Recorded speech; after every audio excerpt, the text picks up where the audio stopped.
አሜሪካና ኢራን ጦርነት ዳግም በማገርሸቱ የሆርሙዝ ወሽመጥ ዳግም በማዕበል ተናወጠ። በአሜሪካና በኢራን መካከል ዳግም በተቀሰቀሰው ግጭት ምክንያት የመካከለኛው ምስራቅ ቀጠና በፍጥነት ጭንቀት ውስጥ ገባ። የመርከቦች እንቅስቃሴ በመገታቱ የባህር መስመሮች በከፍተኛ ሁኔታ ተጨናነቀ።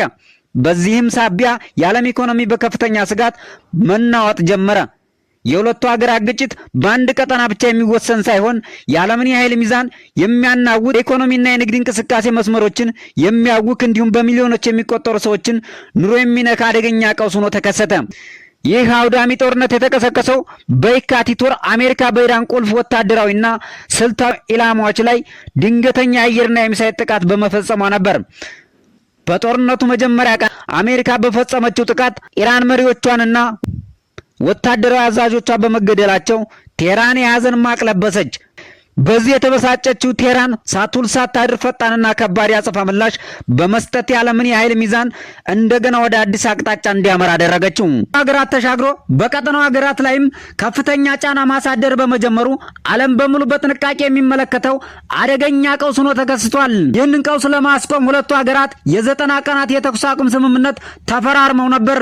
የተደረሰው የጋራ መግባቢያ ስምምነት ሙሉ በሙሉ መፍረሱን ተከትሎ በሁለቱ ኃያላን ሀገራት መካከል ለቀናት የቀጠለው ጥቃት የቀጠናውን የጸጥታና የዓለም አቀፍ የነዳጅ ንግድ መስመር ከባድ ስጋት ላይ ጥሎታል። ከስምምነቱ ማግስት ዳግም የተቀሰቀሰው ጦርነት መነሻ የአሜሪካ ማዕከላዊ ሕዝብ ባወጣው መረጃ በሊባኖስ በሚገኘው ወታደራዊ የጦር ሰፈር ላይ በተሰነዘረ የሰው አልባ አውሮፕላን ጥቃት 2 የአሜሪካ ወታደሮች መገደላቸውና ወታደራዊ ተሽከርካሪዎች መውደማቸውን ተከትሎ የተከሰተ ነው ብሏል። አሁን ላይ ዓለም አቀፋትን ወደ መጣስና የኒኩሌር ተቋማትን ወደ ማጥቃት ምዕራፍ የተሸጋገረ ሲሆን መላውን ዓለም ወደማይወጣበት ሁለንተናዊ ቀውስ የሚከትበት አሳሳቢ ደረጃ ላይ ደርሷል። ዋሽንግተን ለዚህ አጸፋዊ ምላሽ በደቡባዊና በምዕራባዊ የሚገኘውን የኢራንን የኒኩሌር ኃይል ማመንጫ ቦታ ግንባታ ያነጣጠረ የሚሳይል ጥቃት መፈጸሟን አስታውቃለች። ፔንታጎን የአሜሪካ ወታደሮችን ከጥቃት ለመከላከልና የኢራንን የማጥቃት አቅም ለማዳከም ማንኛውንም አጸፋዊ እርምጃ መውሰዷን አጠናክራ እንደምትቀጥል ገልጿል። ጥቃቶችን በዋነኝነት በኢራን ወታደራዊ የሎጂስቲክ መሰረተ ልማቶች ላይ ያነጣጠሩ መሆናቸውን አረጋግጧል። ይሁን እንጂ የኢራን አቶሚክ ኤነርጂ ድርጅት ጥቃቱን የሀገሪቱን የሳይንስ እድገትና ነጻነት ለማደናቀፍ ያለመ አረመኔያዊ ሽብር ድርጊት ነው ሲል ኮንኖታል። ቴህራን ተቋሙ ሙሉ በሙሉ በዓለም አቀፍ የአቶሚክ ኤነርጂ ኤጀንሲ የደህንነት ጥበቃ ስርዓት ተገዥና ሰላማዊ መሆኑን በመጥቀስ አሜሪካ የዓለም አቀፍ ሕግን በመጣስ በግልጽ ጥቃት መፈጸሟን አስታውቋል። የኢራን የጤና ሚኒስቴር ባወጣው መረጃ በአሜሪካ የአየር ጥቃቶች ሳቢያ እስካሁን በኢራን ቢያንስ 500 ሰዎች መገደላቸውና ከ500 በላይ መቁሰላቸውን እንዲሁም በርካታ ድልድዮችና ሲቪል መሰረተ ልማቶች መውደማቸውን አረጋግጧል።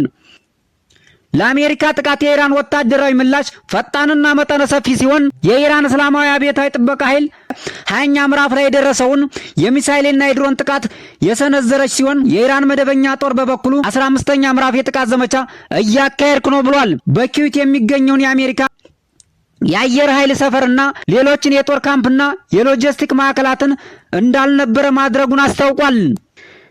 ዋሽንግተን በኢራን ወደቦች ላይ የባህር እገዳ ለመጣል መሞከሯን ተከትሎ ቴህራን በበኩሏ የዓለም የነዳጅ እንቅስቃሴ ወሳኝ የደም ስር የሆነውን የሆርሙዝ ወሽመጥ ሙሉ በሙሉ ዝግ ማድረጓን አስታውቃለች። የባህረ ሰላጤው ሀገራት የነዳጅ መተላለፊያ መስመር መዘጋቱ የዓለም የነዳጅ ዋጋ በአንድ ጀንበር ከፍተኛ ዋጋ ጭማሪ እንዲያሳይ አድርጎታል። ዓለም አቀፍ የፖለቲካና የኤነርጂ ተንታኞች ውጥረቱ በዚህ ከቀጠለ ኤስያና አውሮፓን ጨምሮ ነዳጅ ፈላጊ ሀገራት በነዳጅ ጥማትና በዋጋ ግሽበት ኢኮኖሚያቸው በከፍተኛ ሁኔታ ጉዳት እንደሚደርስበት ሲናገሩ ተደምጠዋል። የኢራን ጥቃት ከአሜሪካ ጎን የተሰለፉ ሀገራት ወደማይወጡበት ማጥ ውስጥ አስገብቶ እያስጨነቃቸው ነው ተብሏል። በተለይም ደግሞ የአፍሪካውያንን የመኖር ህልውና አደጋ ላይ የሚጥል ነው ብለውታል።